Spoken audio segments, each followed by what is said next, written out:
on enchaîne. Il y a énormément de choses qui ont été dites sur la bande dessinée et je reprends un tout petit peu ma casquette d'enseignant puisque c'est ce que je rejoins cet après-midi. Et il y a beaucoup de choses que je retrouve, à savoir, moi j'enseigne vis-à-vis d'adultes qui sont là par choix, c'est pas diplômant, donc c'est au sein des ateliers Beaux-Arts de la ville de Paris. Et donc j'ai en face de moi des gens qui très régulièrement me disent je ne sais pas dessiner. Et hormis que je ne sais pas ce que signifie je ne sais pas dessiner, je sais ce que signifie le fait de dessiner et le fait de ne pas dessiner, mais je me pose toujours la question de ce que signifie le fait d'avoir su dessiner quand on était petit et de plus savoir dès qu'on sait écrire et lire. Je comprends pas. C'est un petit peu... on dessine ou on dessine pas, certes, mais ça signifie qu'on a une image mentale du dessin et qu'on n'arrive pas à s'en approcher. Mais là, je vous rassure, ce hiatus ne cesse jamais. donc dessinons.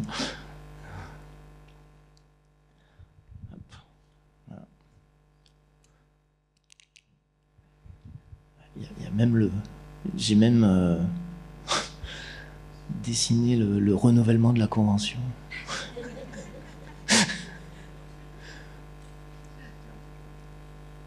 Pardon ?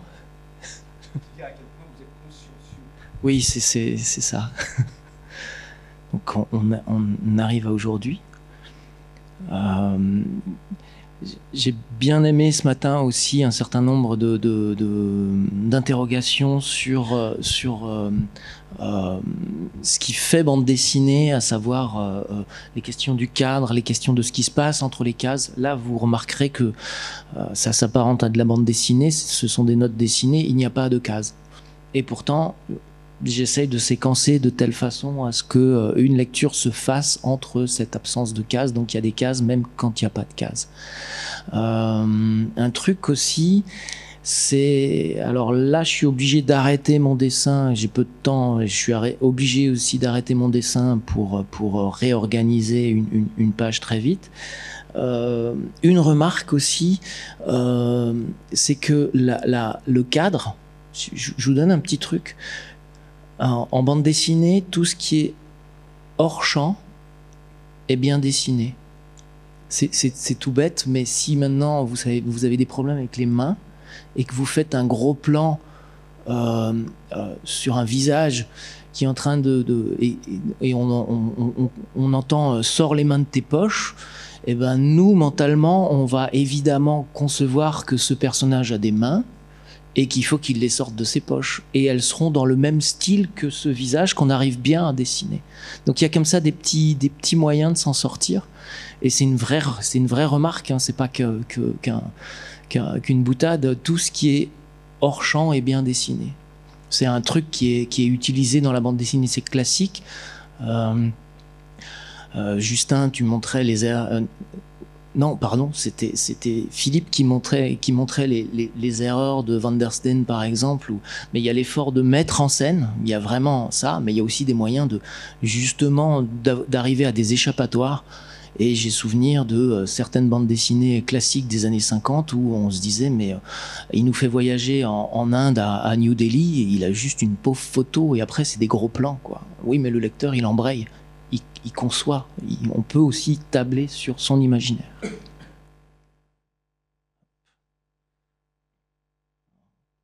J'ai un petit peu mis en scène le fait qu'on avait une visio.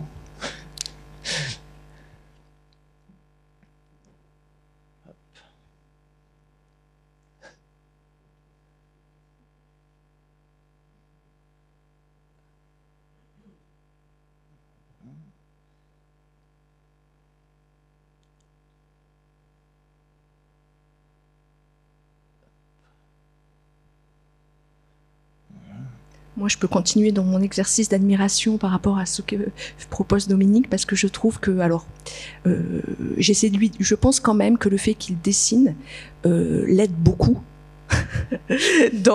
Non, pour de bon, je lui disais que c'était facile pour lui parce que comme il dessinait, il engageait le corps et qu'en réalité, je pense que ça matche bien avec la dimension cognitive des échanges et je suis très admirative voilà, de la force de sa restitution. Voilà, donc alors, après lui avoir dit... Mais disant ça, il faut clouer au pilori toutes les générations d'instituteurs qui ont empêché les dessinateurs de dessiner dans les marges, voire d'investir la page en entier. Parce qu'effectivement, il y a mais c'est peut-être la faute à Aristote, quoi. C'est cette façon de dire, bon, on commence par avoir une image, et puis après on arrive au concept.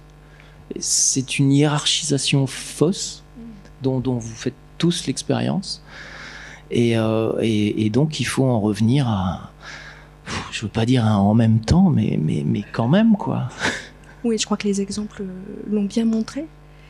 Alors, donc j'enchaîne un petit peu, puisque tu vas bientôt partir, et que tu entends un tout petit peu ce que je dis. Donc voilà, moi j'ai été vraiment, donc je remercie vraiment tous les intervenantes et intervenants pour la richesse de leurs propositions, très différentes. C'était une première richesse, mais ensuite dans les propositions faites, il y avait vraiment beaucoup de choses passionnantes.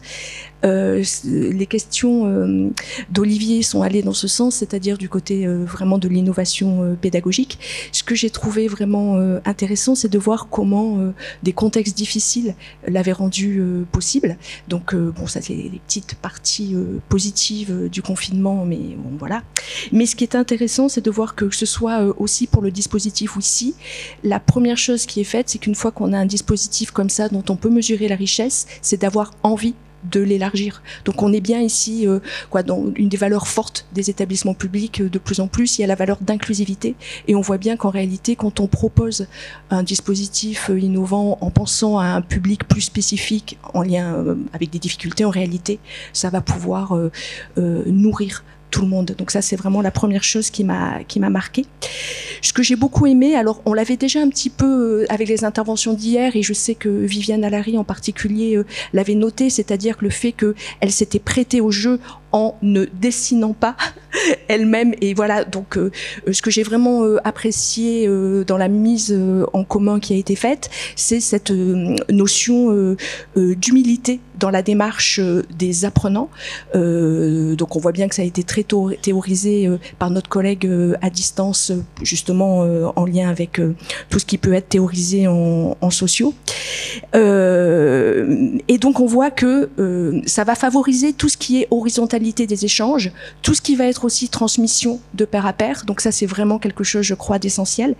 Et ce que j'ai aimé aussi, et donc là, ça fait aussi le lien avec le grand témoin à mes côtés, c'est-à-dire qu'en réalité, on l'a peut-être moins abordé, mais ça a été dit par Lucie Groussard à un moment donné, c'est en voulant créer un espace à distance, mais qui générait un dispositif malgré tout derrière l'écran différent. Il s'agissait de réintégrer du corps.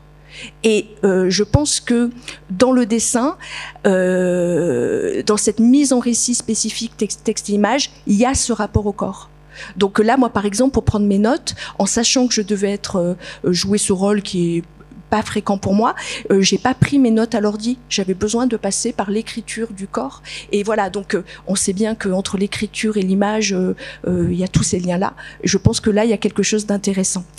Ça amène à l'autre élément fondamental qui montre les enjeux de ces innovations pédagogiques, c'est tout ce qui a été dit du côté de l'appropriation.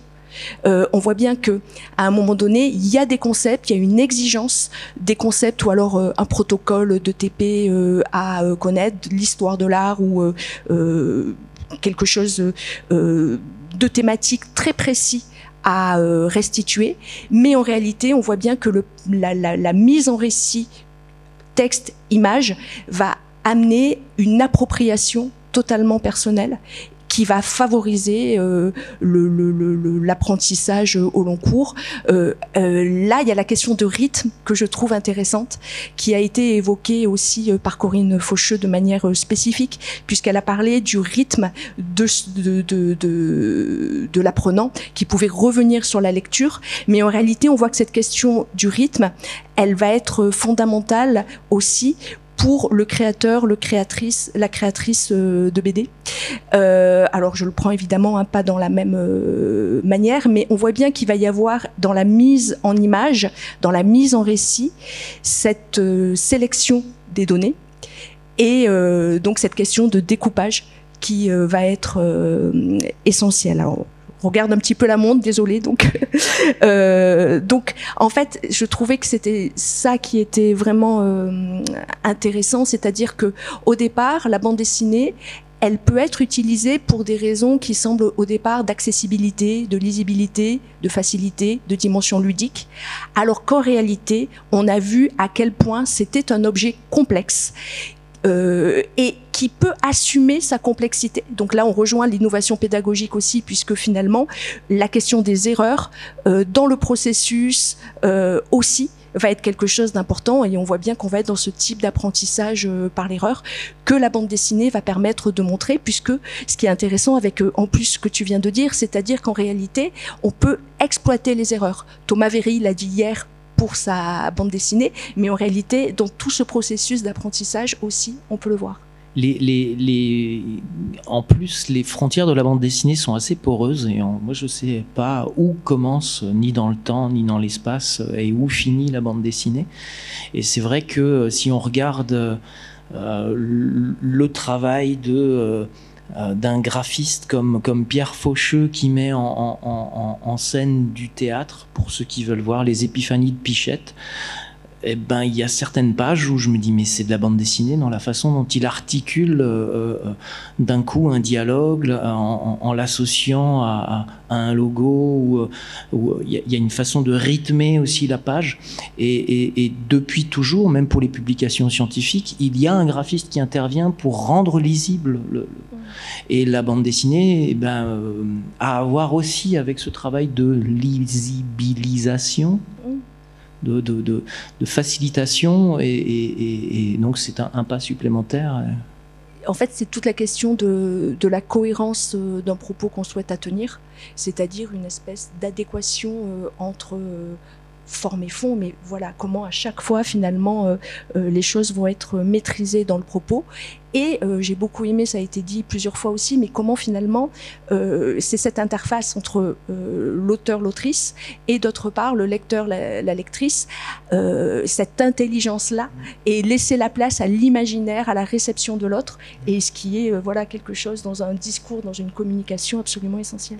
Tout à fait, le rapport entre fond et forme, et Philippe l'abordait avec ses étudiants, où d'un coup on avait quelque chose qui venait accompagner le fond, et qui du coup rendait pertinent l'ensemble de la démarche. Et c'est vrai que je montre aussi régulièrement à mes élèves le travail de El Bueno de Cutlas, de Calpurno, qui est un récit affreux de western, avec le Ku Klux Klan, des scalps, des viols, quelque chose d'horrible, mais dessiné en bâton. Et le 15e degré apparaît justement parce qu'il y a cette mise en distance. Et n'importe quel, entre guillemets, bon dessinateur rendrait le récit absolument obscène, là où justement ce décalage, donc jouer aussi avec des formes, ce choix des formes est aussi très important. Alors je crois que je vais garder le micro toute seule. Merci, désolé. Merci pour tout et pour cette invitation. Merci.